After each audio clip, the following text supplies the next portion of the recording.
everyone, and welcome to Roy's Tie-Dye Sci-Fi Corner. This is episode number 306, The Humanoid. You're looking at him.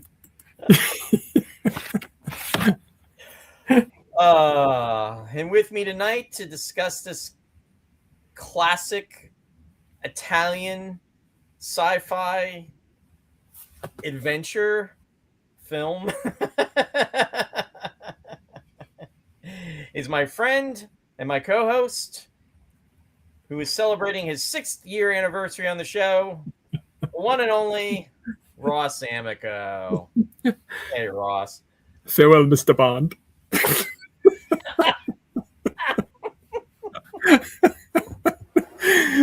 With the prop cat.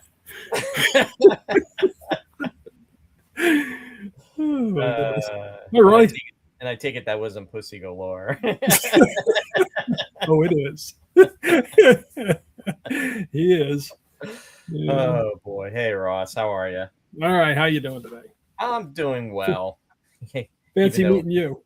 Yeah, fancy. Yeah, seriously, in this computerized ...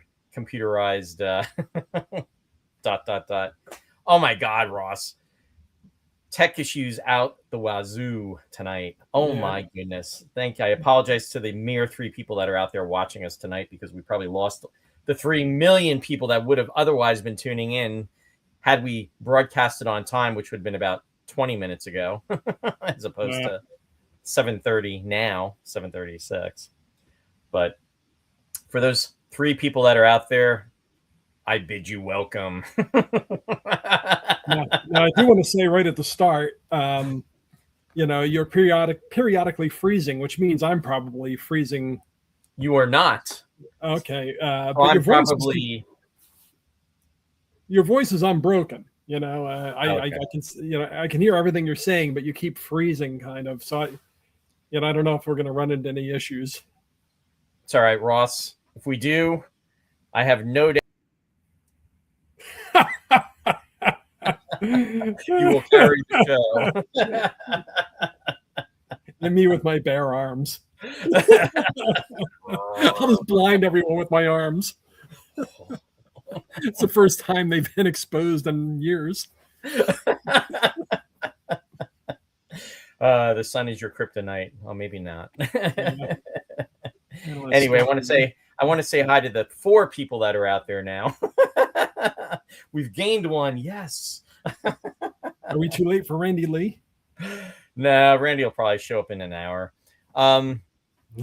Gary is out there being first. Hi, hun. And she's joining us. She says, hi, guys. Nice shirt, Ross. Wonder where I got it. And I wonder. She said, happy 6 years. Congrats. And hi to the kitty. Thank you, Sherry. And Lou is joining us. Lou is joining us from Rhode Island. Welcome, Lou. And he says, I am here and good evening. Hamish Banks. Yes. And good to see you, Lou. And Sherry said he is not freezing on my phone. So, okay. So that's good. Maybe I'll bring the whole Enterprise down with my laptop. Interesting enough, I was just talking to someone, Sean Tabor, in fact, when talking about how in all the, when in Star Trek 3, when the Enterprise crashes for the first time, it was like, oh my God, it was so painful. But then every subsequent movie after that, there's an Enterprise that crashes. It's like real diminishing returns. Yeah. It's funny you said that. And Jeff Rubel is joining us from Utah. Welcome, Jeff. He's saying greetings to us. A Mega Man. Yes. And Don is out there. Don is joining us from Delaware, and he's saying hello, happy 6th anniversary to you, Ross. 6th anniversary. 6th anniversary. There you go. So if this were a film, that's how they would spell it. Just to be cool. 6th anniversary. Yeah. So to be clear, Ross's and I should have, we really should have done this show on Sunday, because Sunday, June 7th, is actually the official date of it was 6 years ago when you did, of all movies, Star Crash. Absolutely. Which is connected to this movie, but Interesting enough. Well, that was in part why I selected this movie, because I thought it would have a Star Crash vibe. You think? Italian sci-fi, Italian derivative sci-fi, and derivatives nicely put. That's putting it nicely. That's putting it very nicely. Italian cash grab. There you go. But yeah, Ross. Yeah, happy anniversary. There you are, 6 years ago. Oh, wow, how do I look older then than I do now? Well, yeah, I don't know if that's the case. I wonder. Yeah. There we are. Yes, 6 years on the show. I do indeed own more than one tie-dye shirt. You own two tie-dye shirts, which I get out just for special occasions, such as this one. Oh shoot! I thought that was appropriate. Oh. Whoops, sorry, Ross. I said I thought that was appropriate. Next thing you know, you're gone. I was like, no. Yeah, I'm gonna go change back into sleeves. Yeah.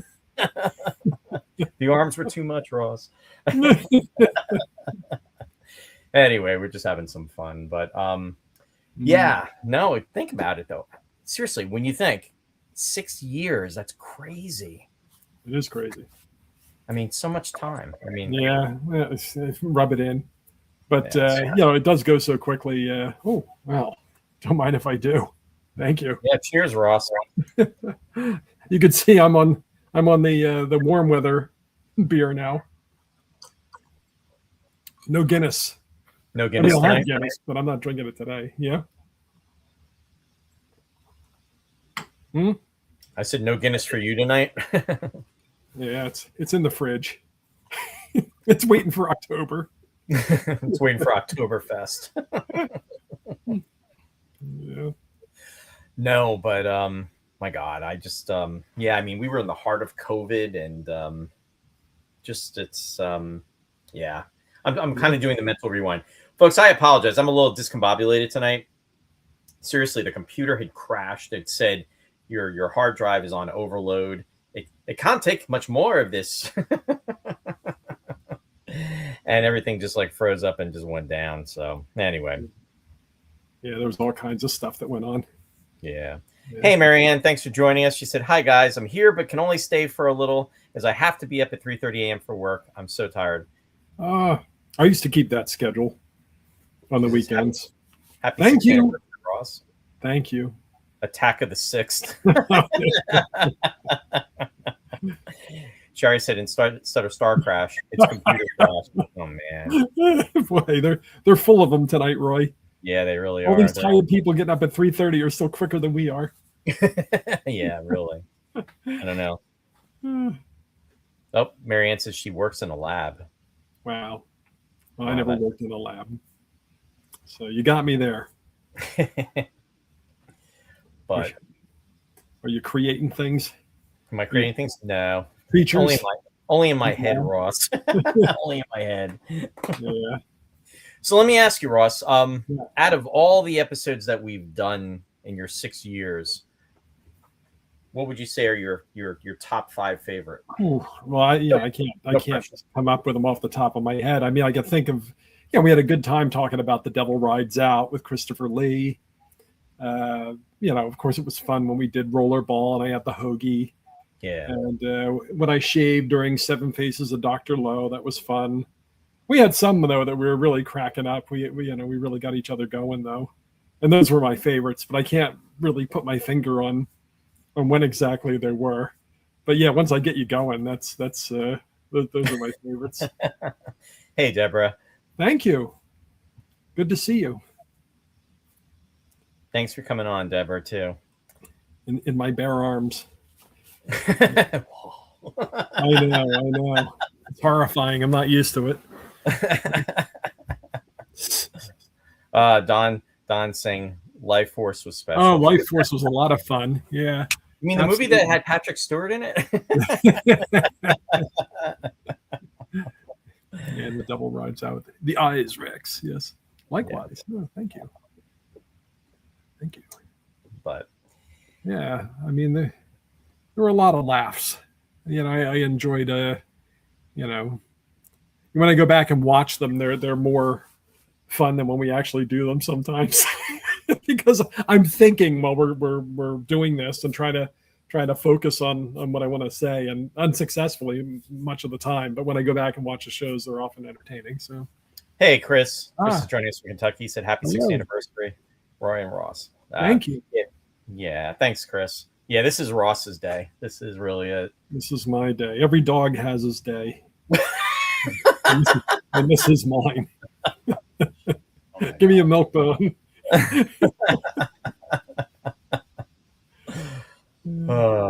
Anyway, so well, I wanted to definitely do that.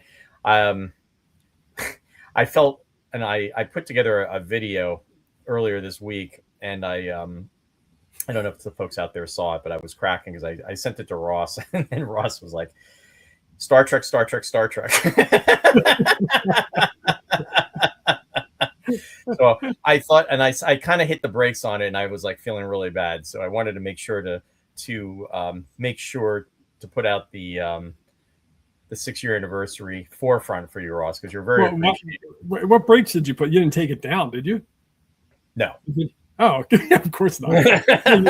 No, you shouldn't have felt bad about it. I felt bad that because I was, what it was. I was just rattling stuff off my head. No, I thought it was funny. I was amused. Yeah, it's you, Yeah. Of course you're going to talk about Star Trek. Did you like my clips that I inserted? I did. I liked how you interleaved the movie posters and the picture of the Sam Eric where we saw a lot of these things in Easton. That was my favorite part, actually, was that shot of the Sam Eric. Was that yours, or did you get that offline somewhere? I got that offline. Somewhere, I think I probably have a picture of the Easton Eric somewhere. Yeah. I mean, back in the day, but I'd have to go through so many photos. Well, I remember standing in line there so often to see, Empire Strikes Back and so many other movies. Oh my God, Raiders of the Lost Ark, Star Trek the Motion Picture, Airplane. I think of Airplane because I was just talking about Airplane at work today, and I was saying I laughed so hard during that movie. I mean, it was just so funny. Now, I'm sorry, I don't want to stomp your Airplane thing. Did you have more? No, go ahead. No. Is that for Airplane? Now, when we were going to see things like Star Wars and Close Encounters, it was still a double at that point, wasn't it? They didn't do. Remember, they expanded it at some point, that theater. Yeah. Yes, that's right. Because it was the Eric 1 and the Eric 2, and it wasn't until years later that they did the 3 and 4 that were in the back. Right, and then you could stay in there all night. Yeah, and just drift from theater to theater. But I would never do that. No, you would never do that. I'm very curious if anybody remembers. Well, Deborah might remember. Shari probably remember too. What year, or anybody else that's in the local area of Easton that's tuning in? If Paul's out there, he might, remember. He's forgotten about us. As far as when did they do the expansion? Was that? I think that was like the late 80s, early 90s. I'm guessing. I remember when they did it, but I just don't remember the time frame of the. Well, it was probably the late 80s, right? I'm gonna guess. Well, I was still in high school at that point. When they did the expansion? I think so. Because I remember seeing things I would never go to see because, like I said, I could drift from theater to theater. I saw Brewster's Millions there, the remake, and I saw, and then after that, I think they might have had the animated Transformers movie or something was in there, and I popped in for like 3 seconds of that. And so, okay, next. So Jaws 3D was in the expanded theater. 1989. Yeah, okay, I thought it was late 80s. Wow. I really did. So Shari's saying 19. No, it couldn't have been 1980. That's too. No, it was. I don't know. 89 seems late. 89 seems right. Sorry, hon. But I'm not sure though. 89 seems pretty late for me. I think it was later though. I don't think it was. See, the internet, anything that happened before the internet, you can't find any information on it. I know, and that's the worst part of it. And that stuff like that, yeah. But you know what? There might be something in the archives of the Eastern Express. You got to get to the library, Roy. You got to get down there, get over to Easton Public Library, and get down there with a microfilm. is what you got to do. Yeah. Oh, here we go. Opened as the Eric Twin in June 75. It was expanded to 4 screens in June 1980. Oh, Sherry was right. In 1983, an additional that's when they did that. In June 1983, an additional 2 screens were added. So they kept making it bigger. Yeah. They make it bigger. So yeah. So it was you, and you were saying we were still in high school, so it would have been 83 then. Okay. Yeah. It was not the greatest theater. You know, it was fine. It was good. You know, we got to see movies, but the when it was the double, it was better than when they started adding more screens. There were smaller auditoriums and things. Right. But yeah, it was fine. Yeah, I remember seeing a lot of films there. Anyway, we digress. I'll take it over IMAX. Let me see here. Oh, Deborah sent you that. Chris said, Rollerball, the original 1975 film, is a classic British science fiction sports film. Life Force was interesting. Yeah. Lou said, who can forget Santa Claus Conquers the Martians? Yeah, we had a good time with that. And then for some reason, Roy performed an about face the next year when we did Santa Claus versus the Devil. He became all combative with me on Christmas. It ruined Christmas. Deborah saying, actually, Shari is right. June 17th, 1980. No, that's too early. No. You guys, you know what, Ross? Time. I will see you at Easton Library. I'm going to go to the art house. I'll see you in hell. Yeah. Right. Too funny. That was my ventriloquism act, by the way. Did you like that? How I could drink and speak? Yeah, that was impressive. How did you do that, Ross? No, you're the dummy. No, you're the dummy. Oh boy. I'm doing the thing right there. No, you're the dummy. We're having just too much fun. Yeah. So anyway, I want to give a shout out to so I was saying, talking about doing the video, and I did that on Wednesday just to put it out there that we were going to be covering this movie. Now the whole thing with this is too, and Ross was also busting my chops about this. This movie was a Ross pick. He was careful to say at least twice in the video. I'm proud of it. No, and it definitely was your pick. And this one screams Ross. Yeah, it really does. It really does. In fact, I was talking to Warren today, and he I had mentioned about the film. I said, "Did you ever see it?" He goes, "No." And then I said, "No, neither have I." And he started laughing. He goes, "Oh, was that a Ross pick?" I miss this. Anyway, yeah, go ahead. Continue. I was going to say, so anyway, I did the video, and then Wednesday, Ben Page had reached out, and he's in the UK, and he's been watching our show for a while, and he's also a friend. He said that it was just announced that Armando Valcada, I'm probably decimating his last name, he just passed away last week. I mean, and he did the visual effects for this film, and he also did a lot of work on other movies, notably Star Crash, which bookends our career, Roy. Yeah, really. Yeah.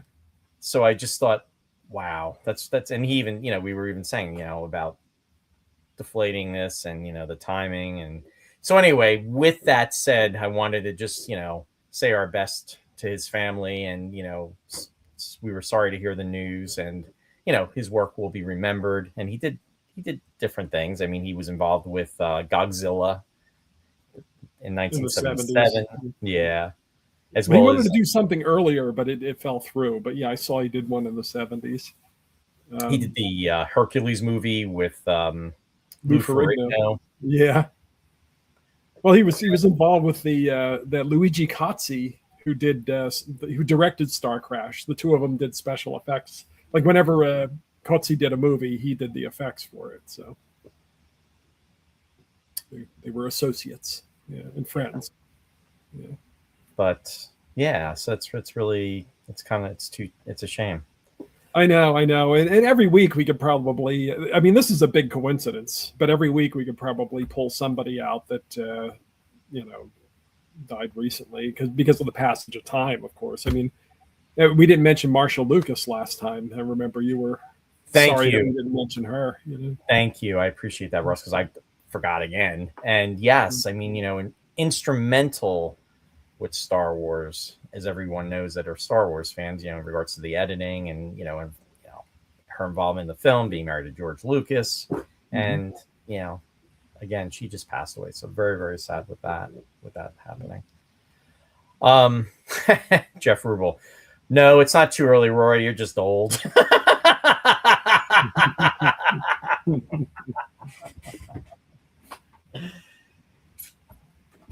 Oh yeah.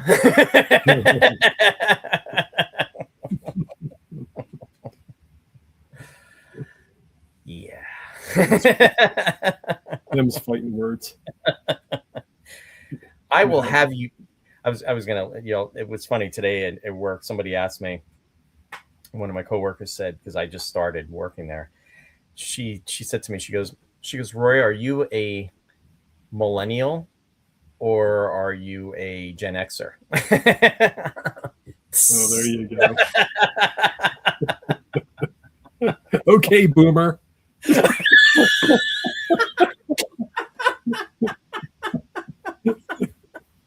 And I ain't talking Galactica.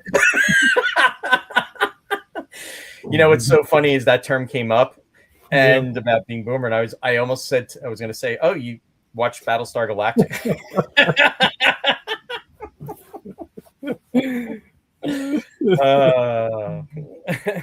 They can't ask you that question at your job anyway. That's illegal. No, it was sue them. No, we were just having it was just friendly conversation. All right. Well, I'm just suggesting you sue them. Shut up, Ross.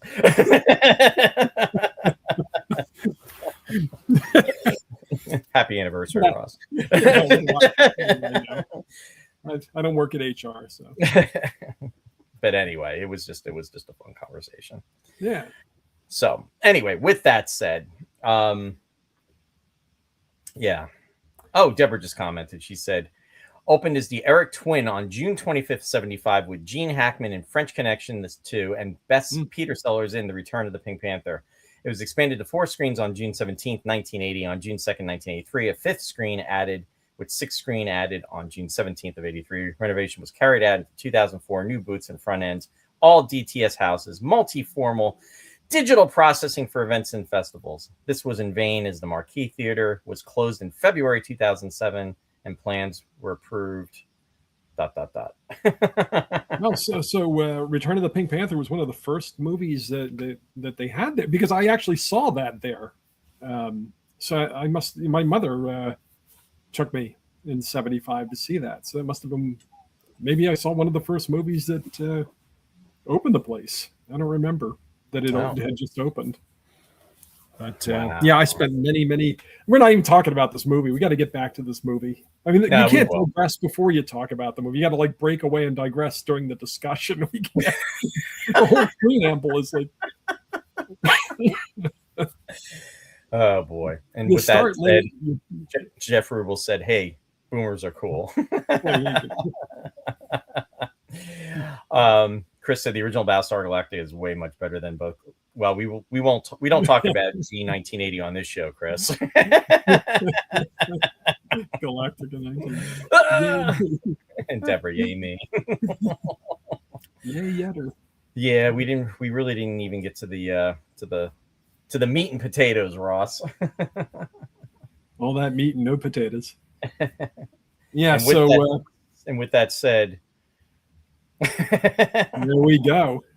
Richard Kiel. How could he resist? How could he say no when he has top billing? He got top billing in this movie. How impressive is that? I mean, you couldn't say no to that. And I thought, oh, good, he gets to play like a regular guy. I knew he wouldn't, though. I knew something was going to happen. He's got to turn into like the destructive Hulk at some point. But he actually got to play like the Starship pilot with the beard, and he had his little robot sidekick that he could banter with very lamely though, because it was not his fault, but the script and the direction was so kind of plotting. You know what I mean? There wasn't a lot of.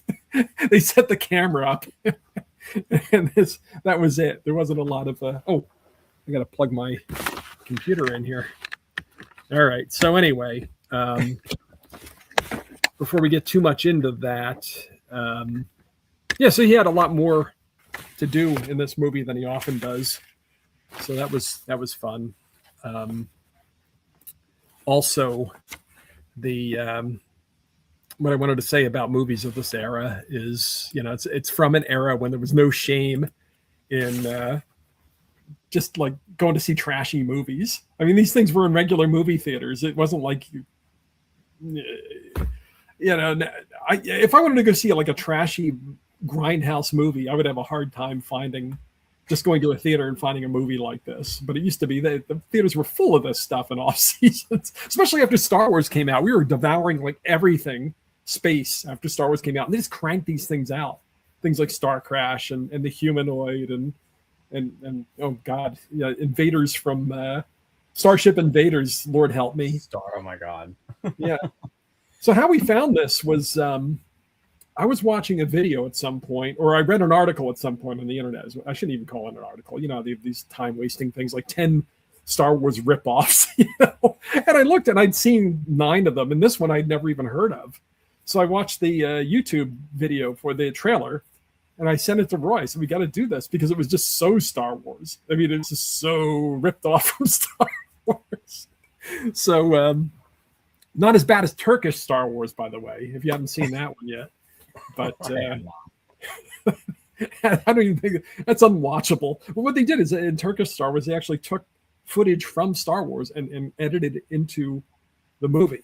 So like somebody would look up and then you'd see like footage of the Star Destroyer or Millennium Falcon or something actually in the movie, which I suspect may have happened in this movie during the thing with the turret where they had the dog fight, like the TIE fighter attack from Star Wars. I suspect that those explosions that were in the background might have actually been lifted from Star Wars. And just to give the folks out there a glimpse of what Ross and I are talking about. This is just there actually is so much to talk about with this that I'm just like drifting from thing to thing. I mean, there's so.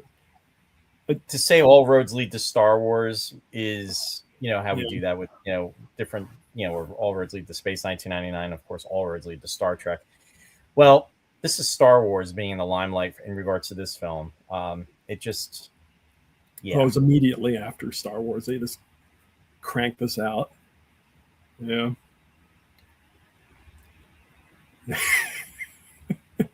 Here we go. Give him a taste, Roy. Give him a taste.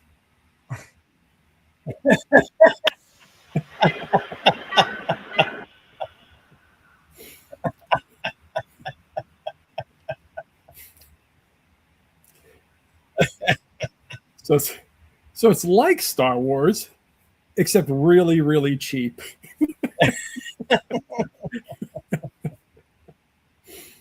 But kind of cool. So this is not the Italian opening credits, because they actually, that sequence is longer in the Italian version, because I started watching it on YouTube and it had a faux, like a Star Wars knockoff crawl, where they had the prologue going up into space, but it was in Italian, so they had to have that guy who narrates on that print.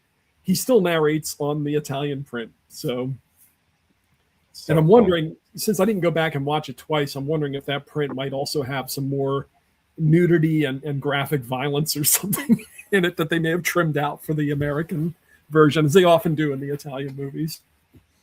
But the running time was very close, so maybe not. Well, I read too that they also, the one scene where the one girl was being tortured. Well, she was being tortured, but the intent was to take her life essence to supply youth to Barbara Bach's character. Yeah. And what happened was it was trimmed down considerably for its showing in the UK, because it wouldn't have held up with its rating. Yeah, there's that Hungarian noble, Elizabeth Báthory. I don't know if you ever heard of her, but she was the one that would bathe in the blood of the virgins or whatever to preserve her youth. And I wonder if that was like part of what they were going for. It was one of those medieval, inspirations for Dracula. But she was an actual historical figure. So Lou commented, he said, "Whoops. I watched the Humanoid today for the first time. Oddly enough, the version I saw was the Mystery Science Theater 3000 version, which was probably a good thing." And Jeff Rubel said, "Oh man, so great, it's disgusting." Or is it so disgusting it's great? Yeah, this is the kind of movie that's best watched with a good friend. A good friend you're not going to lose for watching this with him or her. But it's more fun watching with somebody else. Shari said this movie was a mixture of Star Wars and Frankenstein and Kung Fu. Lots of laughs. yeah. Like Revenge of the Sith. Oh my. It was a Star Wars and Frankenstein and Kung Fu. Don said the action in this is so static when compared to Star Wars, etc. Yeah, and even compared to Star Crash, I'm sorry to say. Yeah. Starship Invasions. I hated that movie. That's one of my my bête noir. Yeah. Don said the movie's horrible and wonderful simultaneously. Must be a new favorite. Absolutely. Chris said that he saw Star Crash in the cinemas in 1979. Yeah, that's one of those that we scooped up on HBO, Roy and I. Yeah. Yeah, Don said it lifted stuff from everywhere. This film is an experiment in deja vu. Yeah.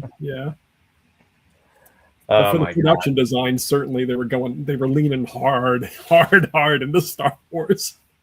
Between the samurai helmeted Vader knockoffs and the land speeder they had, you just saw the Star Destroyer. Man, there's so much. They had the droid that was a robot or a dog rather, as opposed to an R2 unit, but it was the same thing. Then the antenna would come out and wag like the tail. and as I mentioned to you, Roy, the cell block stuff. Oh, there you go. You got it. Yeah, so we have actual video here. This is good. Yeah, so you can see. So if you haven't seen this, you're going to want to rush right out and stream this on YouTube or Tubi. It reminds me of Tatooine, wouldn't you say? Yeah, well, that's the other thing. But whenever they shot these Italian movies, I don't know where they filmed this, but they usually filmed them. The spaghetti westerns are usually shot in Spain, often. Oh my goodness. Yeah. So there you go. That's when he becomes the humanoid. He's unstoppable. And so, like, what else do we have here? You had the Star Wars crawl I mentioned. You had the piece of junk spaceship. Although they didn't really lean into that so much in Star Wars. They would say, what a piece of junk and stuff like that. But things weren't breaking down on the Millennium Falcon until Empire, right? Did they have anything in Star Wars where it was like that? The first one? Oh, yeah, there you go. Yeah, they tried really hard to make it look like Star Wars, even to the point. Oh, yeah, this is where the laser ricochets off the sand, I think.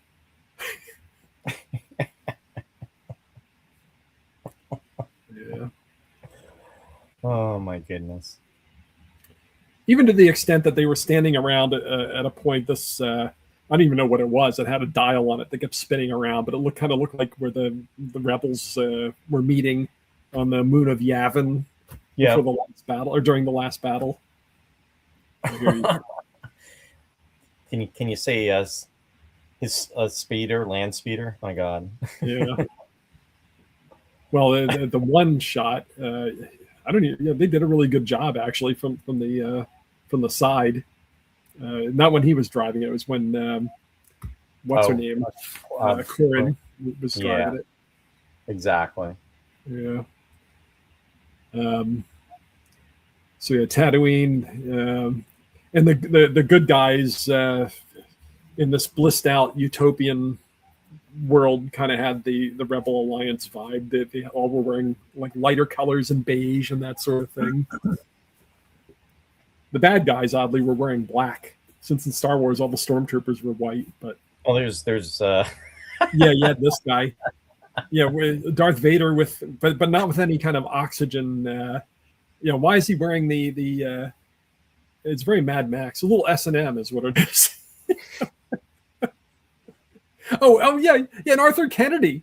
Arthur Kennedy. 4-time Academy Award nominee Arthur Kennedy. This guy was in Arthur Miller plays. He was in the original Death of a Salesman. He played Biff Loman. And so what the heck is he doing in this? It turned out they originally offered the part to Donald Pleasance, which is unsurprising. I saw that. Yeah. But I have to say, Arthur Kennedy played it like it was a real movie. Yeah, he played it straight. He gave a real performance. He delivered his lines entertainingly and without even chewing the scenery. It was just like he was a real character until he set his head on fire. Spoiler alert. Now, interesting enough, I had the opportunity. Whoops, hold on 1 second. I lost you, Ross. Sorry. You still there? I'm here. And they also had the Buddhist / Jedi to lend the kind of the mystic side to the film. And instead of lightsabers, they had the light bow and arrow. Right. The laser arrows. For some reason, they had to use bows to fire the laser arrows. But there he is. There he is. And I think this is his only movie. I couldn't find anything else about him, but I didn't dig very, very deeply. Marco Ye is his name. Y-E-H. Yeah, I couldn't come up with that much more for him either. And, so it's kind of the Obi-Wan presence. He's the Jedi. A little Yoda in him too. A little bit of Yoda before Yoda. Maybe Lucasfilm saw this. Lucas saw this and said, "We got to work in a Yoda club." Okay. So my friend Paul, as soon as I mentioned any kind of trash to Paul, like first of all, I'm surprised Paul didn't know this, but he looked it up and it's not on Blu-ray.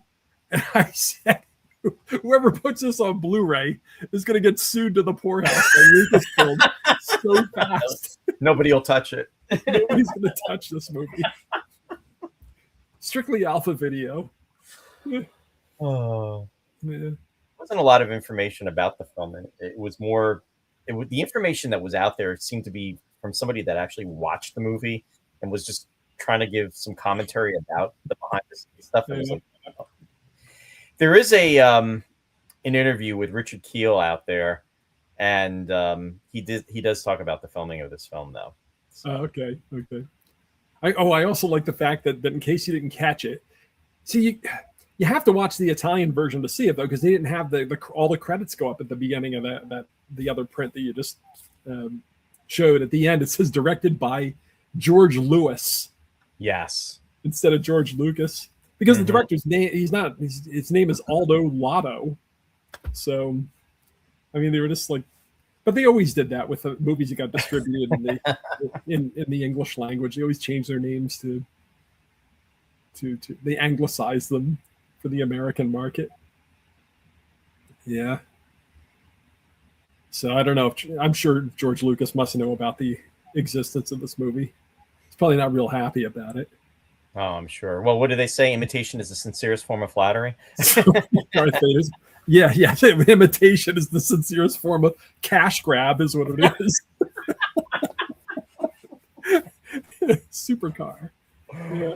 Oh boy. Yeah. Hey May, thanks for being out there. She's saying happy anniversary, Ross. Thanks, May. Yeah, the Italians really had a history for. As you say, imitation's the sincerest form of flattery. If anything made any money, they just started knocking these things off, and they would start doing, imitations. They just keep cranking out the other things in the genre. Sequels. Sometimes they were just sequels in name only, like in the spaghetti westerns. Everybody was always named Django or whatever, but it had nothing to do with the other Django movies. It was just they would just keep cranking these things out, make hundreds of them, until the genre would burn it. People's enthusiasm would burn out and they move on to the next thing.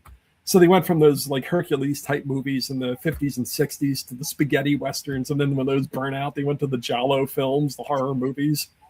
But they just ran them into the ground. So if something like Star Wars came along, of course they were all over it. Oh yeah, and they were all over this film. That's for sure. Yeah. Or I should say, they were all over Star Wars with this film. Yeah. And now, speaking of, and actually, I'm going to put the slide back up. So we were talking about Richard Kiel. So this was his first starring role in a film, and of course, James Bond fans remember him as Jaws and The Spy Who Loved Me, as well as Moonraker. Also coming full circle too, Ross, because that almost was the first episode. That would have been the first discussion that you would have had on the show. That's right. Yeah. But I chickened out because I thought everybody was so knowledgeable. I never read the book. I never read any Ian Fleming, so I thought I was unprepared. Yeah, you're like, oh, I can't. And then Mary Beth stepped in and she knocked it out. Said, and she had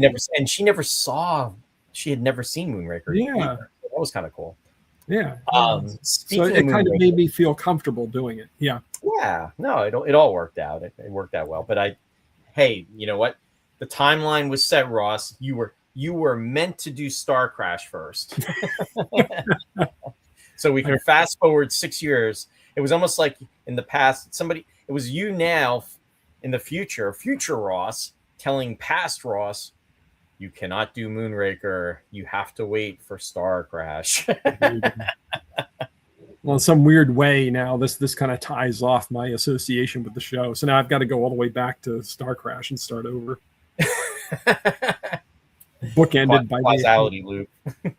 Yeah, bookended by the Italian knockoffs. I knew I was in good. Yeah. I said it's only appropriate, but you knew you were in good company. Is that what you're I knew I was in good shape when the logo came up at the building at the beginning, and they had the crest, the shield that said Titanus on there. There were so many things you could have made out of that, but it's one of the oldest film studios in the world. But it was just wasn't necessarily the mark of quality, I guess. But it's been around since 1904. That studio. Wow. And they're still in business. So. Now, go ahead. I was going to say, do you remember Corrine Clery from Moonraker? I do. I didn't realize that she had gotten her start in Story of O, though, which is a notorious movie, an erotic film, based on a notorious book of the same name. But yeah, I mean, I guess she was a model, and then she got her part in the Story of O, and then she did, American movies like Moonraker what am I thinking of? I don't want to get her mixed up. That is her. I didn't want to get her mixed up with Barbara Bach, though, because Barbara Bach is also in this. We have the bookended. Talking about bookends, the James Bond. Yeah, and it's interesting too because Barbara Bach in this movie has more of a she's more of a back. I don't want to say she's a background character, but she has a lesser role. Supporting yes, more of a supporting role in this film, whereas Corrine had a supporting role in Moonraker. She was basically the sacrificial bond, as I would like to call them, the sacrificial Bond girl in the Bond movie. As opposed to Lois Child, who was Dr. Goodhead, who is the Bond girl throughout the movie. But there's always the one that's sacrificed, and she was the one that was sacrificed in Moonraker. But she is a French actress, though, and she's done a lot of different movies. To your point, yeah, it made the movie more enjoyable to watch with the two of them in it. I must say. Oh yeah. But I was happy to see she was also in Your Hunter from the Future, which is another movie that we should do sometime. I've never seen that one. No, I never saw that. It's a little too close to Beastmaster to be watching Your Hunter from the Future, though. Oh, okay. We'll have to put some space in there. So Richard Kiel also, though, did a lot of episodic television. Absolutely. Things that we've touched on here. The Wild Wild West. Wild Wild West. He was Voltaire. He was the Lovelace's sidekick there. Yeah, in the Michael early, Dunn. Yeah, right. And he was Disturbed Man, the Twilight Zone episode. Twilight Zone. Yeah, and he's in a couple of Night Stalkers too. Kolchak, I remember. Yep. So I mean, he had a very distinctive physiognomy. 7 foot, almost 7'2", I believe. Yeah, he had that the growth, excessive human growth hormone. It was what do they call it? Acromegaly, I guess. Where you develop quickly and yeah. So anyway, that's what he had. He was over 7 feet tall, so of course he found tons of work. He was not only in consideration, he was the first choice to play the Hulk in the pilot. In fact, they gave him the job and they started filming, but then they decided they wanted to go with somebody that was more built bodybuilder, as opposed to somebody kind of taller. In regards to television shows, though, he did I Dream of Jeannie. He did Land of the Lost for the 70s. You mentioned Kolchak. He was in The Fall Guy. I remember him being in a Gilligan's Island episode. The Monkeys. I mean, he was around for quite a while, but it's just that when he did the Bond movies, it really put him, at the top. I actually had the opportunity to meet him in person at Chiller. And one of the things that he would do is he would do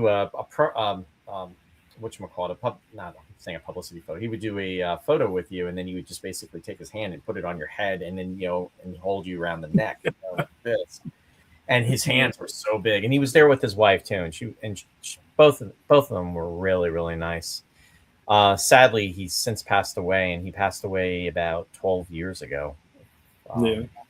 So he seemed like a nice guy and a witty guy. I watched an interview with him, an old interview on David Letterman on YouTube, and he was,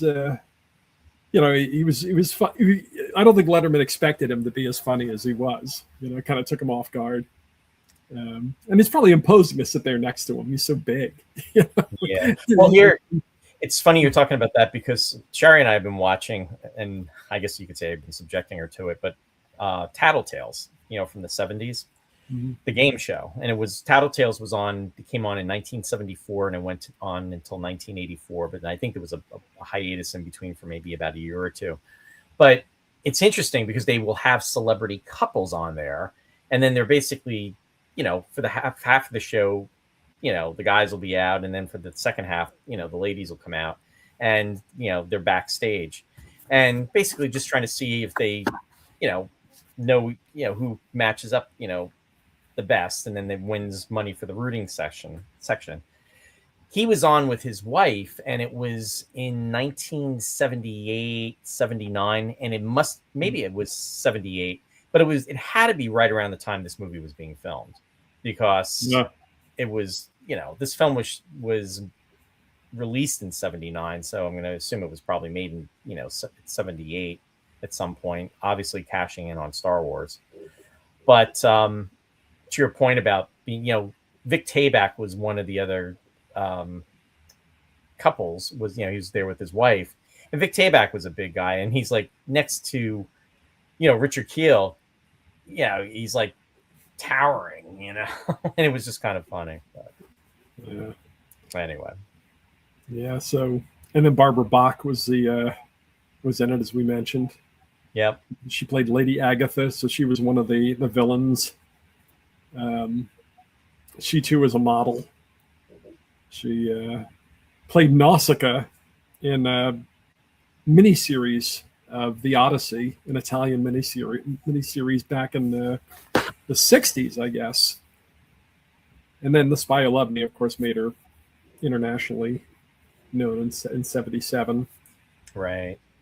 And we know that she was with Richard Kiel again with in Force 10 from Navarone also. Maybe we all don't know that, but those who have seen the movie probably remember. So they were in 3 movies together. right around the same time. Yeah.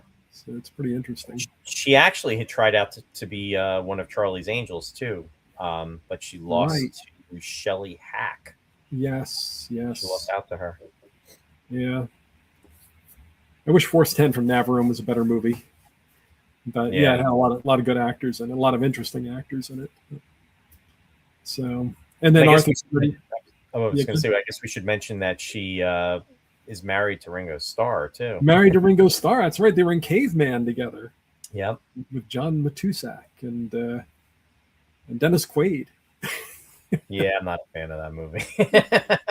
And who else was Shelley Long? Wasn't it? One of the Shelleys. Yeah, maybe. Yeah, I saw that at the Easton Eric also. Wow. Yeah, that was 1980. So much education from that theater. Yeah. Yeah, Shelley Long was in that film now. Yep. Yeah.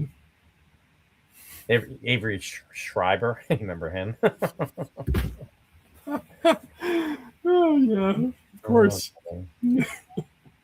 It's crazy. All the folks from that time frame. Yeah. And then the other guy that was in the film, he was the Han Solo.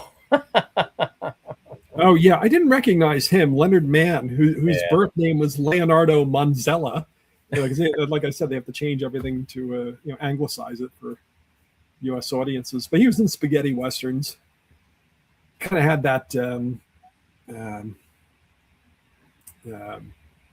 Who's the guy who was in all of those things? Terrence Hill. He had kind of the Terrence Hill look. The spaghetti western guy.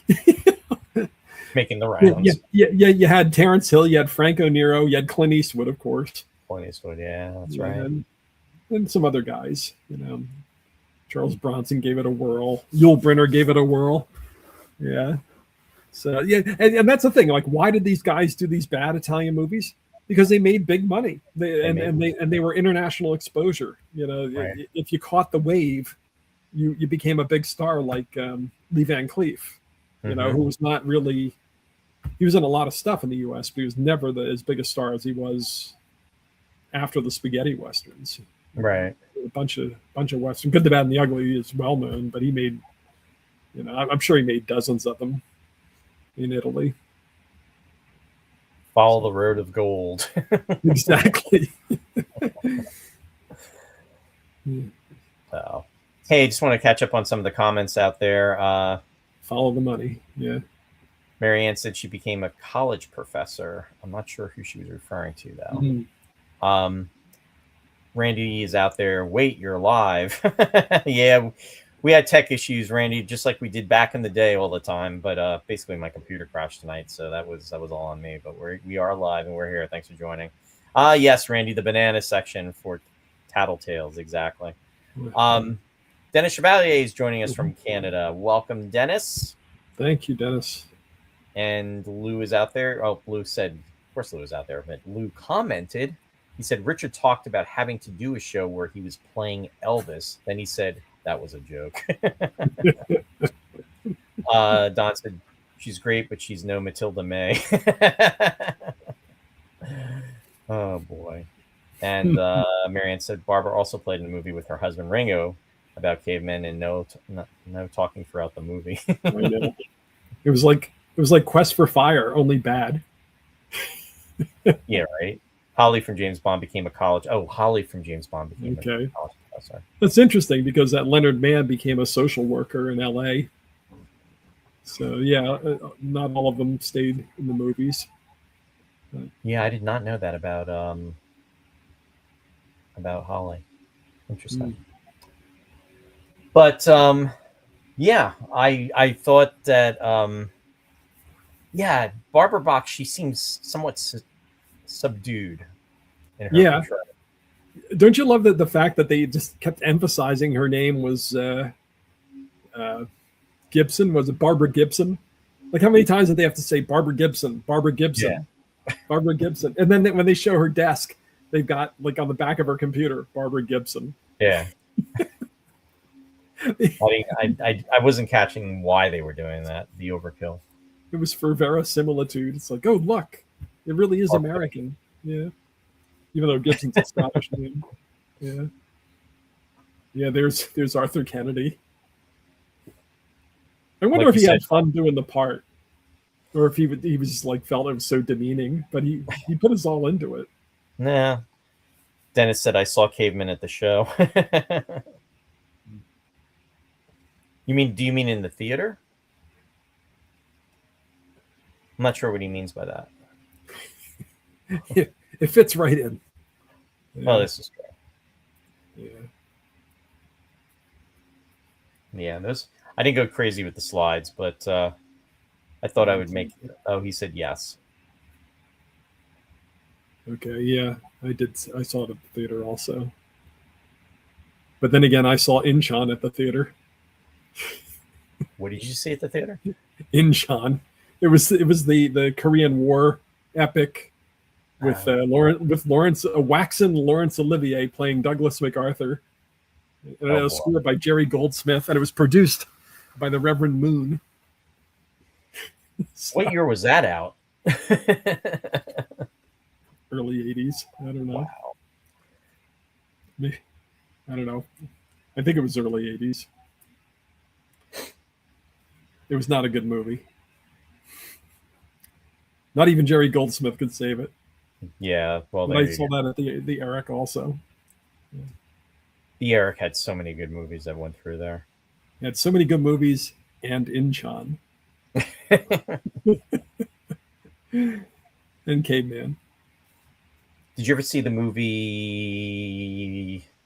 I'm just joking. Oh boy, what are you doing? I'm trying to bring up the one scene I wanted to show our viewers from the film. But is it a video? Did you ever see Ega with Richard Kiel? I'm sure somebody out there has seen Ega, where he plays the troglodyte, the cave dweller, in modern times. No, I did not. Yeah, in the early 60s. Oh, that must have been interesting. Yeah, I've never seen the whole thing. I know he was kind of typecast. But again, the money was a paycheck, and he didn't he do? Oh my goodness, with what's his name? The golf movie, not the golf, but yeah. Later on, with it was one of his last flicks with with Sandler. Adam Sandler. Yeah, I didn't see it. So, but he was in Longest Yard too with Burt Reynolds. Right. Yeah, and it looked like it was just kind of a reworking of the Burt Reynolds movie. If I'm thinking of the right one. They were definitely fun. Yeah, this movie, watching it, I went in, I went into it, and Shari was laughing at me because it was just like, just my reaction, because I was just like putting up the shields and just ready just to like not take it seriously. But on a certain level, though, it's I can't even explain it. It was so bad, but it was, you had to commend them for trying, because he really tried to sell it. I mean, yes, it had Star Wars written all over it, but the fact that he was serious about making this movie so it could be seen. But again, to your point, movies like this would never be made today, because the audience, it wouldn't last a day in the theater, and B, it wouldn't even make it into the theater because the producers would be sued. Well, it's so many options now too. Like people look at their phones if they're bored. Back in the day, we would go to the drive-in, or we'd watch Saturday afternoon television or whatever and catch these things. Yeah. Oh, there you go. You got it. Yeah. It was a great era for cheesy movies. It really was. I kind of miss that. Younger people don't know what they're missing. Younger people wouldn't even want to see this. No, they wouldn't. But yeah, in some weird way, watching it reminded me of that whole.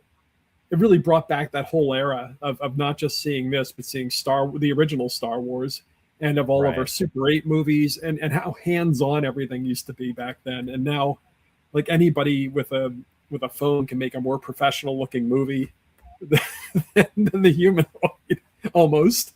It's certainly more professional than our Super 8 movies. If anybody applies these, yeah. It's funny that you're talking about the Super 8 movies, because it's like I was thinking about the Super 8 films that we made when I was watching that movie last night, because it just it just resonated. Yeah, and you felt like you could almost taste that level of quality. Am I frozen here? Oh, there we go. You could almost taste that kind of level of it was close enough that we could almost attain it. You know what I mean? With our Super 8 movies. Now movies are just beyond us. If we made something with a Super 8 film, it's like, who's even going to care? Yeah. The technology has moved on so far. We'd still be back with stop motion robots and stuff. Yeah. Absolutely. It's amazing what you can do with computers and your phone and green screen. And well, I mean, again, kudos to Lou. I mean, look at the movies that he's made. He's done incredible work, and also designing special effects. I mean, I can't even imagine doing that and thinking of doing that. I mean, I think about what we do, now with the technology that's available, but just think about what we used to do. And Lou used to make movies in the 70s, just like we did. I mean, he did the same thing, with the Super 8 stuff, and it's definitely an art. Yeah, well, it was absorbing, and it was every summer was kind of devoted to making Super 8 films. There was, and it was such a process, though. Yeah. It was such a process. Yeah. Oh, yeah. You had to go out and you had to track down and buy the film, and you had to shoot it and develop it. And then sometimes it didn't come out right. Then you had to edit it. And it was by hand. You had to edit it with the tape. Yeah, with the splicer and the tape. Yeah.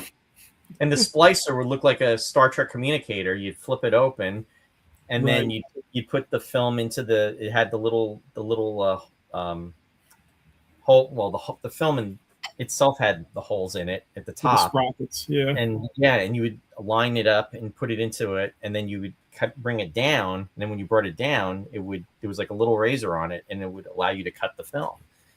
Right. And that's how you had to to do it. And even the video I did just a couple of days ago, I mean, it would have been so cool to have had that type of technology. You know what I mean? Like back home. But it is an art, though, to filmmaking. In fact, I was out and I heard someone talking about photography, and talking to somebody and just saying how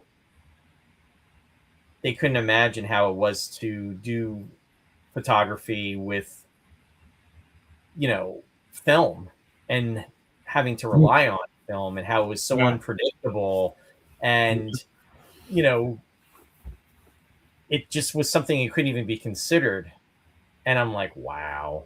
And this was somebody that was a photographer too, but a photographer now, and would not have the time and the patience for photography that was done like 20, 30, 40 years ago, and even further. And I'm thinking, how scary is that's becoming a lost art, right? Yeah.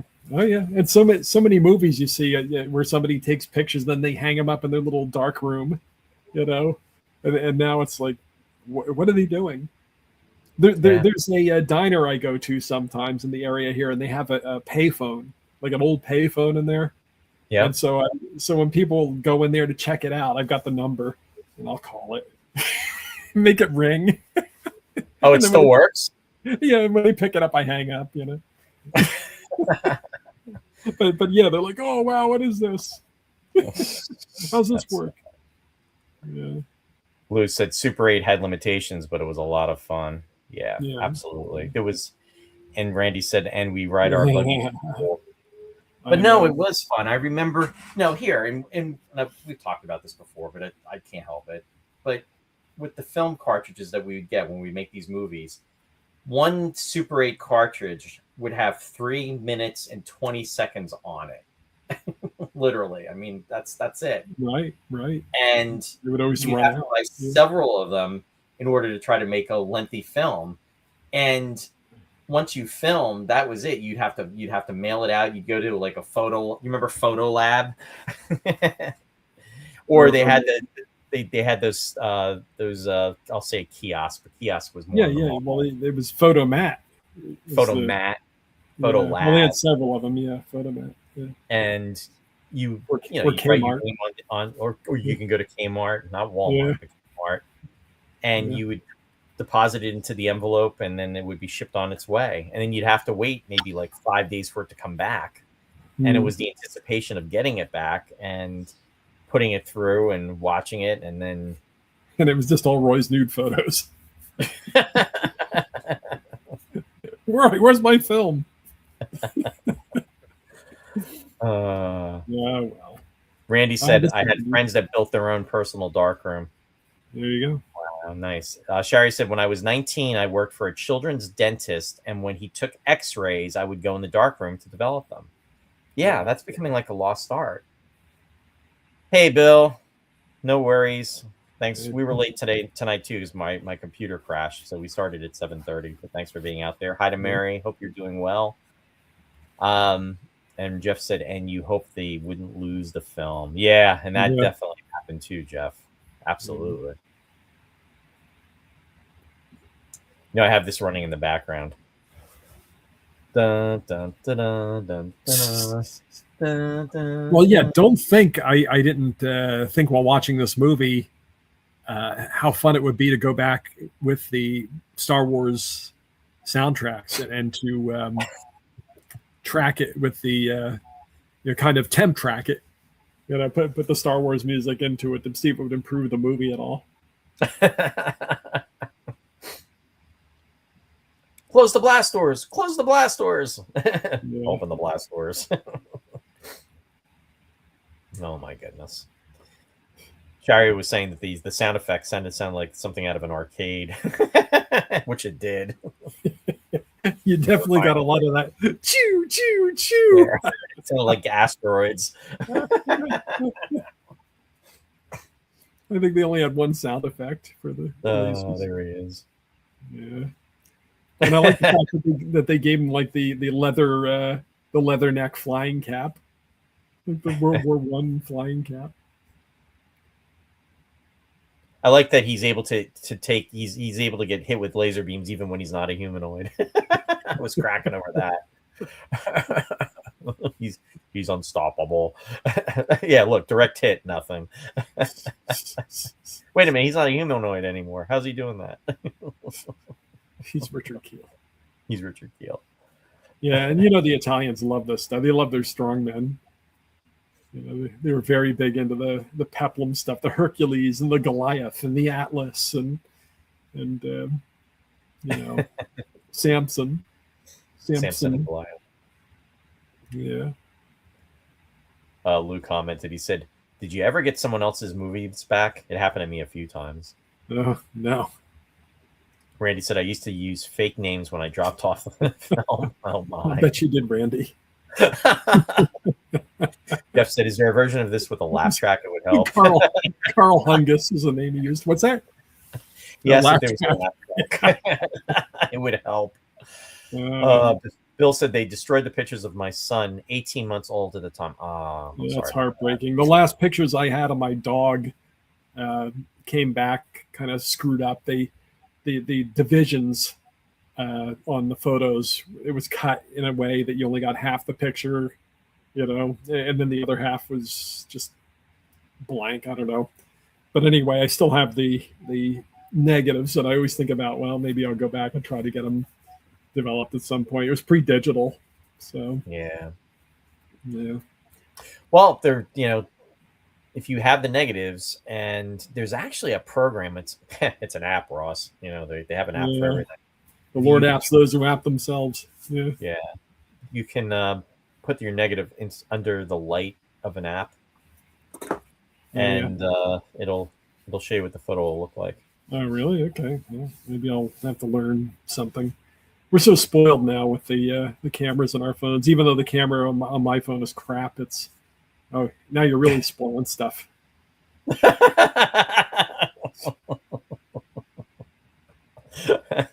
No, there's no point in watching this movie, folks. Or I just spoiled it. Bill said they destroyed the negatives. I'm sorry, Bill. That is awful, though. Yeah. That really is. Jeff said it was also fun graduating to 16 millimeter. Had that in Kent State class. Nice. Oh, there you go. That's cool. Well, you got to think, Bill, you know, in the past, I mean, the technology is always changing, but think about all those people that all they had were oil paintings, you know, or whatever other relatives, you know, before photography. You had one or two paintings of somebody if you were lucky. But that's no, I know, but it's still, I mean, that's true. But the fact that he had those, and then and he said that was at Disney World when they got them developed. Yeah. Again, sorry. It ain't easy, but we've got our memories while they last. Yeah.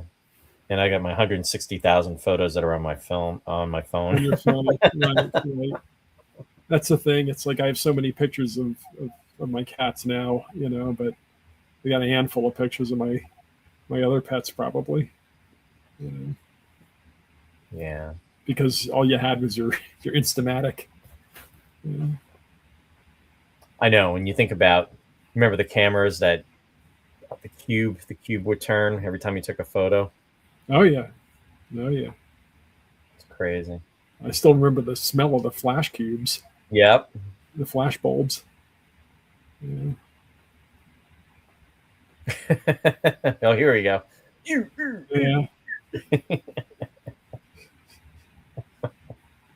There you go. All right, folks. There's really no point in you watching this movie now. The Guardians. We just spoiled it good. You go to a movie if you go to a movie theater today, they show you the all the pertinent scenes. I know that's why I refuse to watch any trailers for Disclosure Day. Oh yeah, Randy said back in the day we took maybe 24 photos all year. Yeah, I know, and you'd think you got like one really good photo. It's like, oh, look how well this photo came out. This is a great photo. And now, like, you know, everybody just shows you a digital photo on their camera. It's so much better than anything we ever took. Yeah. Unless you had an expensive camera and you developed your own stuff. Right. Which would make the difference. Frozen. Oh, did I freeze? No, I am on this end. I mean, this is what I'm seeing. I'm frozen here. I don't know if... Can you see me? Am I moving? You actually froze. Yeah. Can you hear me though still? Yep, I can hear you. Yeah, I don't understand. This is what was happening with you earlier. Oh, now I'm moving again. So. Yep. There we go. Yeah, 24 photos. Yeah. They also had 12. What was it? 12 photos on one roll too. If you really wanted to go on the light side. I'm trying to remember what the price of because with the movie film, you had Type A film. Type G was the film that you could use that only required minimal light, but it was a little bit more expensive. I think that was like $6, maybe closer to $7 for a roll. And again, that was 3 minutes and 20 seconds. And we'd be like, wow, that's expensive. Yeah. Exactly, it was. You remember I found all that black and white film at the one photography shop? I made that movie in black and white. Yep. Or was that, the film noir movie? Yes. Yeah. Black and white film is so cool, though. Yeah. It really is. Yes.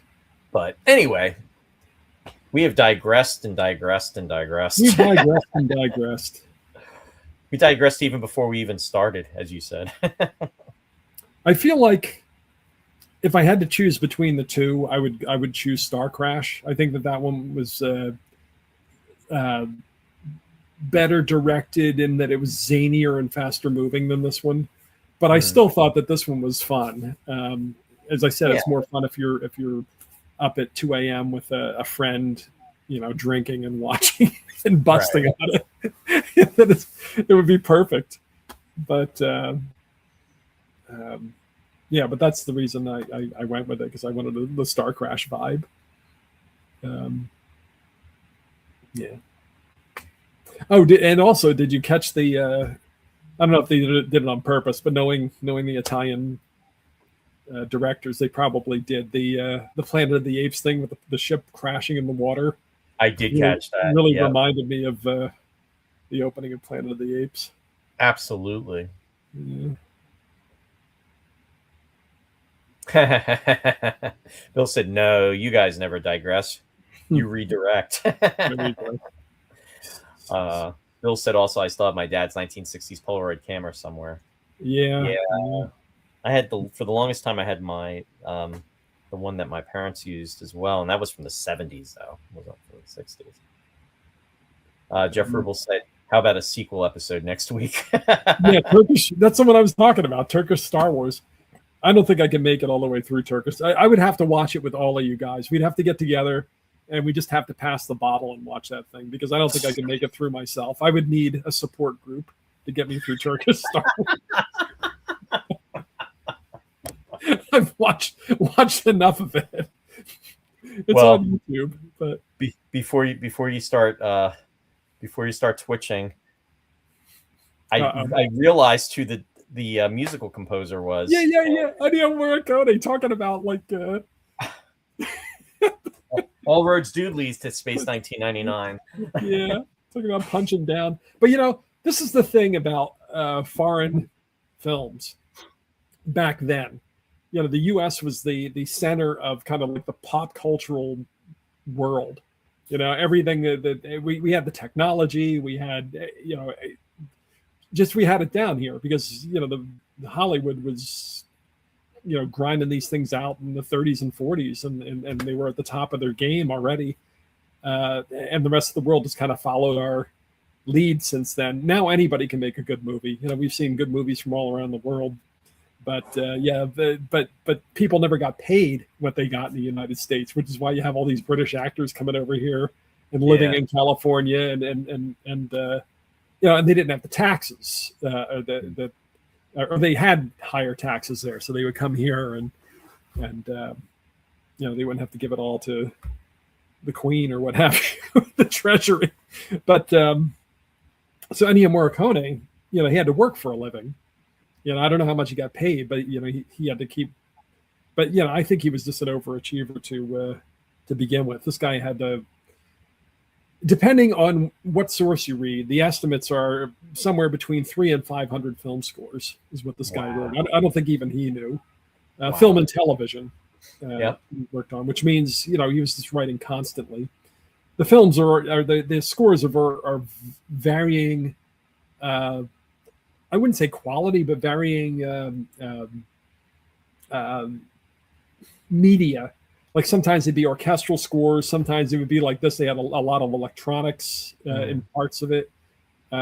Sometimes it was just acoustic instruments, or The Good, the Bad, and the Ugly, and those spaghetti westerns for which he became internationally famous. One of the reasons he did those was because they didn't really have the budget to do like a big American western with the orchestra and everything. So he came up with the idea of, well, we'll do the whip cracks and the whistles and the kind of the coyote howls and stuff. and it became so iconic. But of course, he spread out beyond that. He worked in Hollywood and did internationally popular movies like The Mission and The Untouchables, and in Italy, of course, he did Cinema Paradiso, and there are just so many classic Ennio Morricone movies. Unbelievably, this guy never won an Oscar until toward the end of his life. He got an honorary Oscar, I remember, back in 2007. Clint Eastwood presented him with an honorary Academy Award. And I think he said, I'm not done yet. I want to get a competitive Oscar. And he did eventually get one for The Hateful Eight, the Quentin Tarantino movie in 2016. But he was 88 years old at the time. I think he was the oldest person in any category to win an Academy Award at that point. Does John Williams have him beat out now or no? No, well, John Williams hasn't won an Academy Award since they haven't given it to him since Schindler's List. So that was '93, I think. Because I think he just does such uniformly.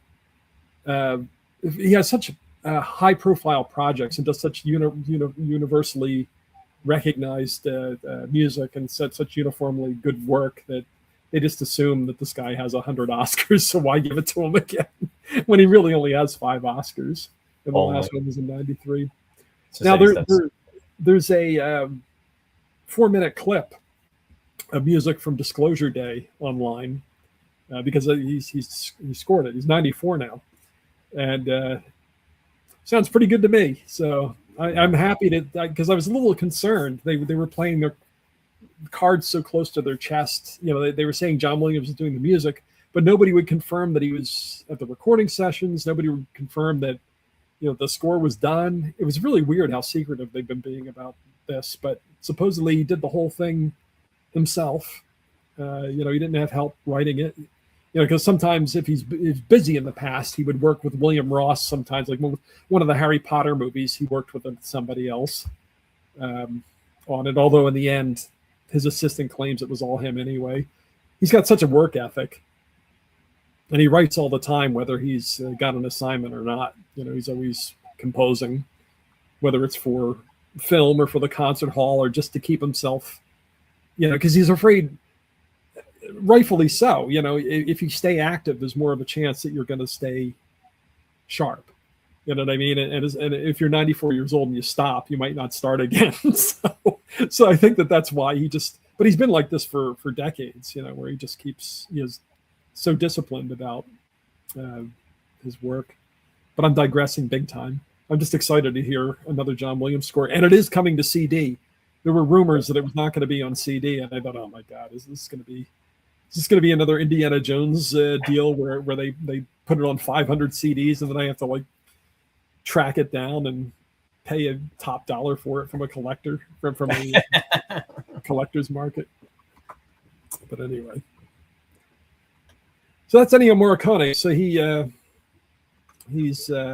started out as he's classically trained, but he was a trumpeter, played in jazz combos, and then he got involved with RCA. He was a studio musician, and then he broke into film scoring. And so in addition to the 300 to 500 film and television scores he wrote 100 classical pieces too. And in fact, within the last year, one of his operas was just done in Italy posthumously, you know, because he died a few years ago.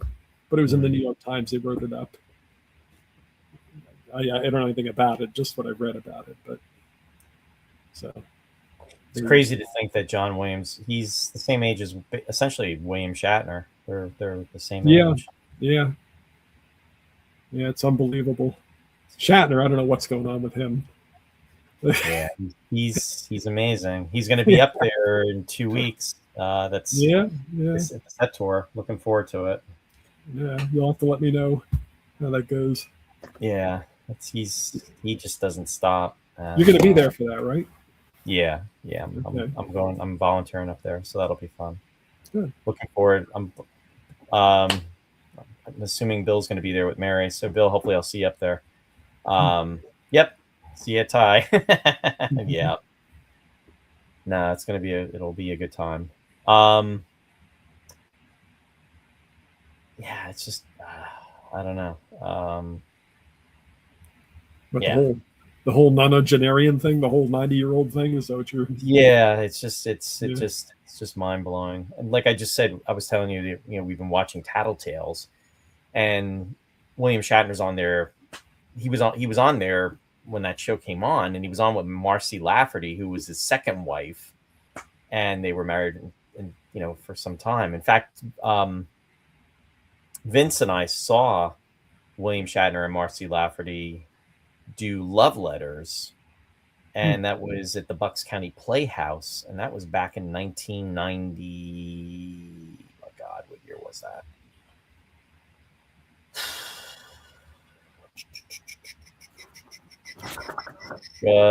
Boy, that's scary.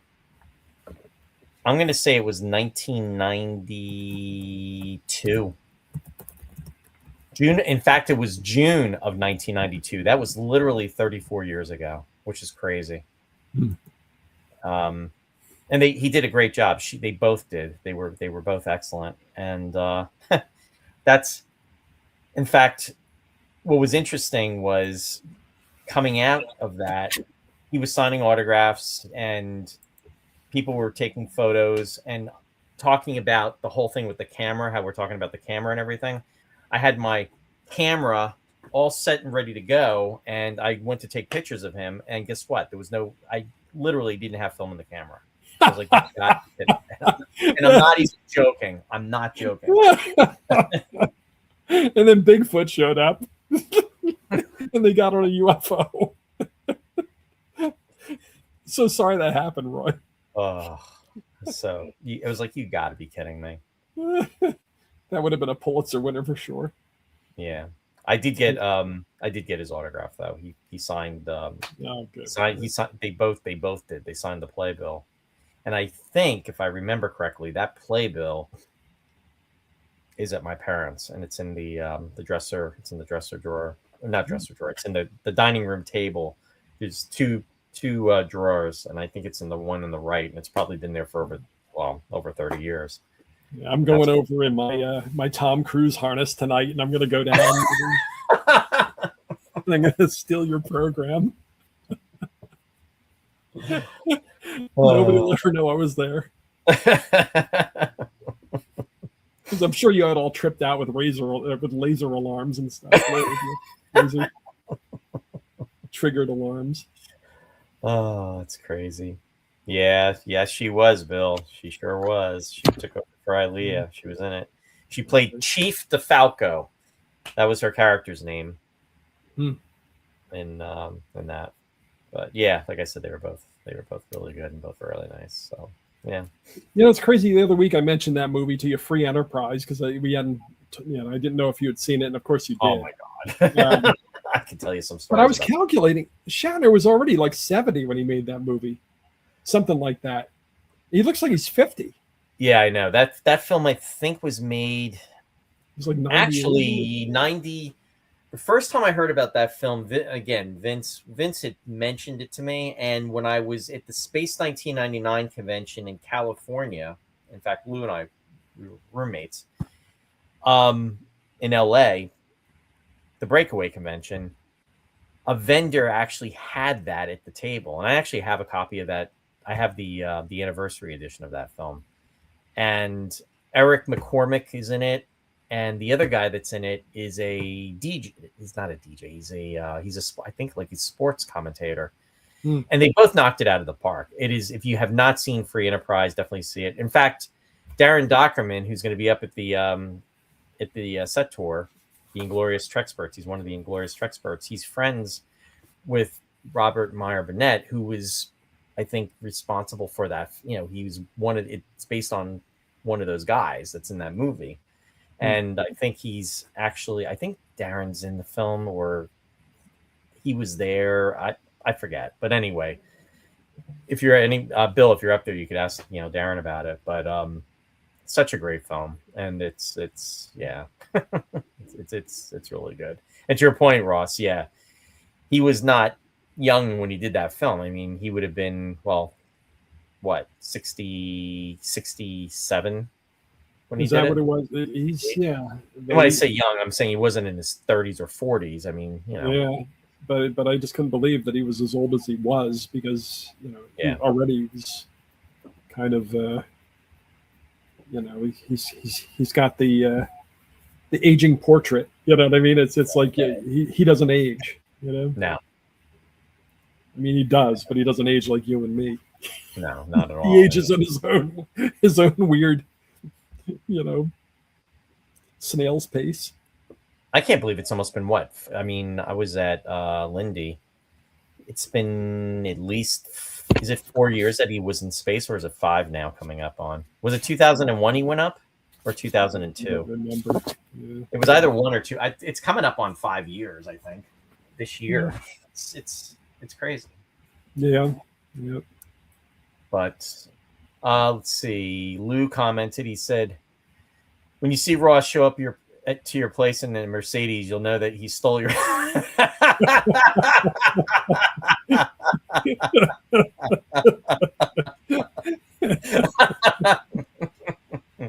Good one, Lou.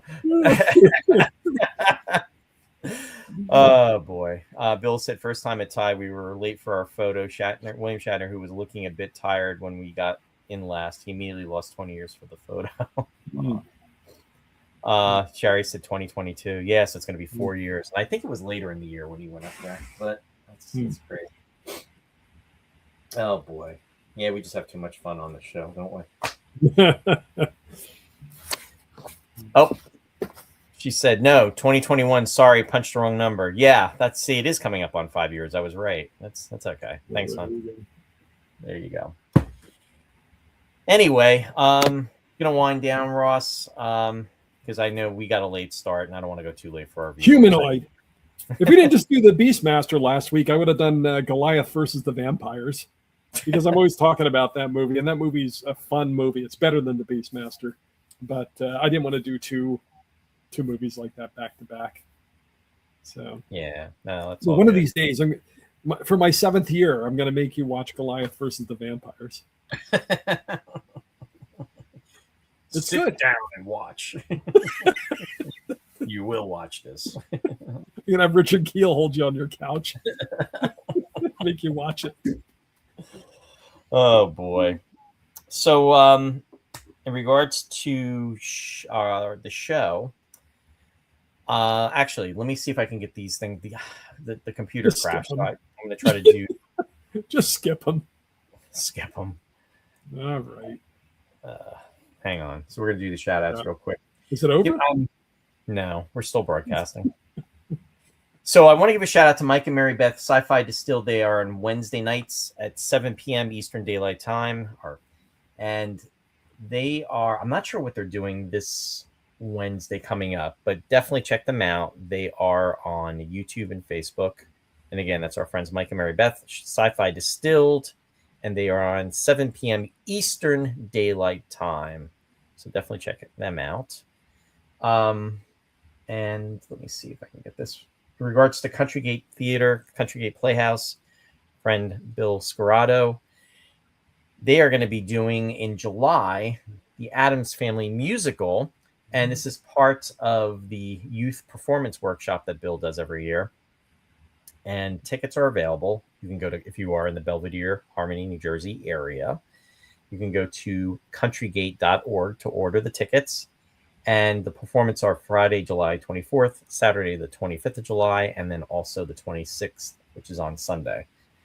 And Friday night is a showing at 7 p.m. And then it's Saturday and Sunday is the matinees, and that's at 1 p.m. Yeah, Ross, I'm just going to bring up, unfortunately, the slides. Hang on. It's over. There you go, Ross. If you can just let everybody know what you got going on. All right. Well, it's over now, but I just played some Ennio Morricone on Picture Perfect. No. There you go. It was all Western scores, but by foreign composers. It was all by emigres. People like Dmitri Tiomkin and Max Steiner and Franz Waxman and Miklos Rozsa and Ennio Morricone. They were all foreign composers that did quintessentially American Western scores. So tomorrow morning, Sweetness and Light. That's the light music program. It's another June wedding. So all the music is about weddings and brides and grooms and that sort of thing. It's 11 o'clock tomorrow morning Eastern. And the Lost Chord is unusual and neglected repertoire. Tomorrow it's all composers writing music in tribute to Italian Baroque composer by the name of Domenico Scarlatti. So it's got music of Shostakovich and some other people on there in the 20th century, paying tribute to the Baroque master on the Lost Chord. These are radio shows. You can find out more about them by checking my Facebook page or my website at rossamico.com. I usually tease these things the day that they air. So tomorrow morning I'll have something up about Sweetness and Light and the Lost Chord. That's it. Thank you. Thanks, Ross. Appreciate it. You didn't have to do that. I would have been No, happy. it's okay. No, I appreciate all you do, Ross. And again, happy anniversary. Happy I have to remember anniversary. the Star Trek anniversary so I can do a show, a film show There you go. in September. Absolutely. Uh, Yeah. In regards to anniversaries too, real quick, talking about Star Trek. Star Trek had a he got me going. Star Trek had a lot of anniversaries this week with Star Trek 3, The Search for Spock, premiering on January 1st, 1984. Star Trek 2, The Wrath of Khan, which premiered on June 4th of 1982. And also the last episode of classic Star Trek episode series, which was back in June 3rd of 1969, the episode Turnabout Intruder. Intruder. Yeah. Turnabout Intruder. So, I'm starting to learn. Yeah. In fact, the last episode had, the second to the last episode had premiered, and I think it was in March, and that was All Our Yesterdays with Zara Beth and Spock and McCoy going into the frozen tundra of the planet, and Kirk being almost tried as a witch, and on that planet with Mr. Taz, A to Z, the library. But then what happened was there was the delay, and then it was in June 3rd, that Turnabout Intruder premiered. So that was the final broadcast of a classic Star Trek episode, first run in 1960s, and that was, again, June 3rd of 69. So there you have it.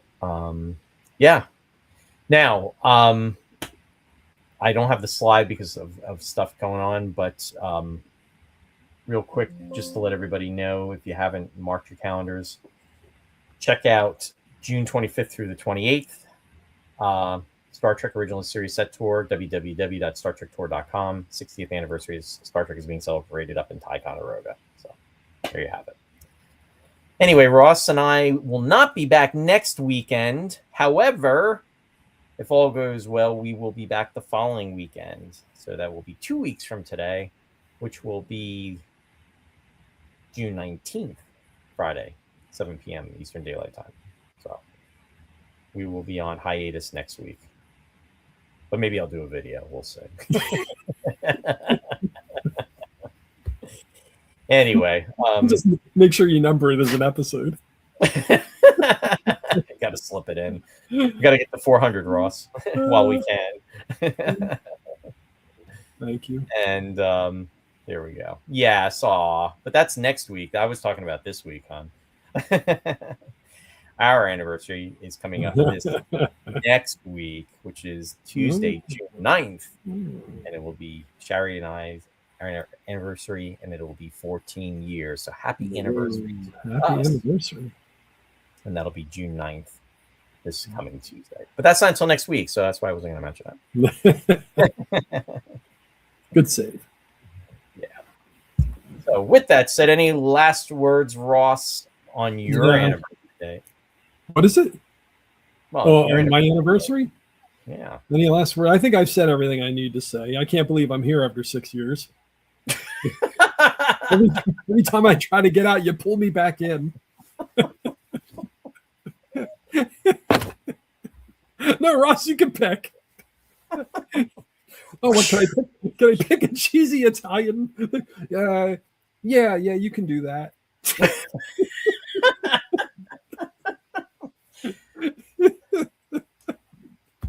As Commander Koenig said in the AB Chrysalis, this time, yes.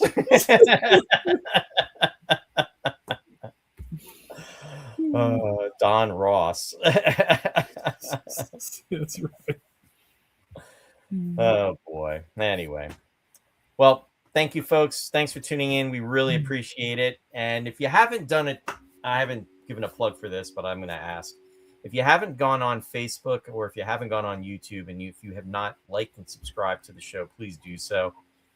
There is no cost associated with it, but it will help bring us likes, and will help spread our joy of digression throughout the cosmos. There you go. Anyway, if this was fun. I'm a little out of sorts because of the computer crashing. So so thank everybody for their patience too, because this is we were a half hour late and we're going over. Yeah. Over time. The The irony with all that, though, Ross, is nobody cares about you about that.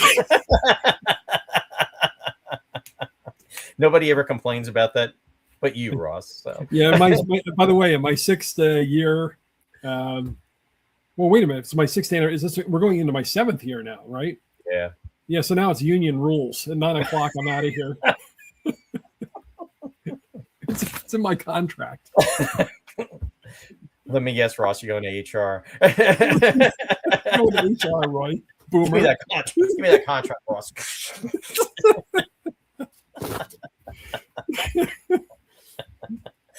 You're out of here, Ross. You're out of here.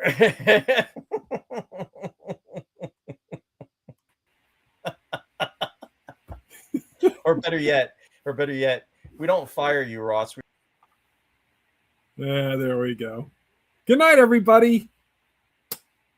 Thanks for joining us.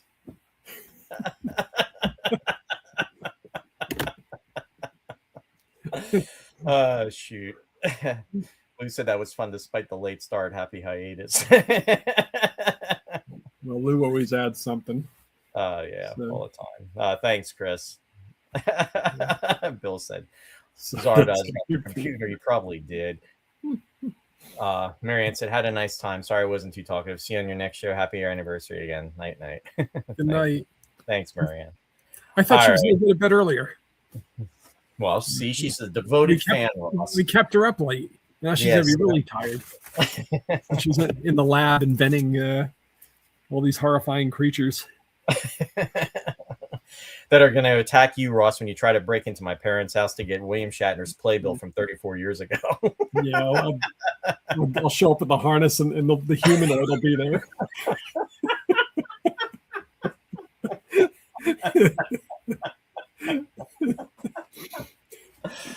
Oh shoot. Anyway, on that happy note, we might as well leave on a happy note.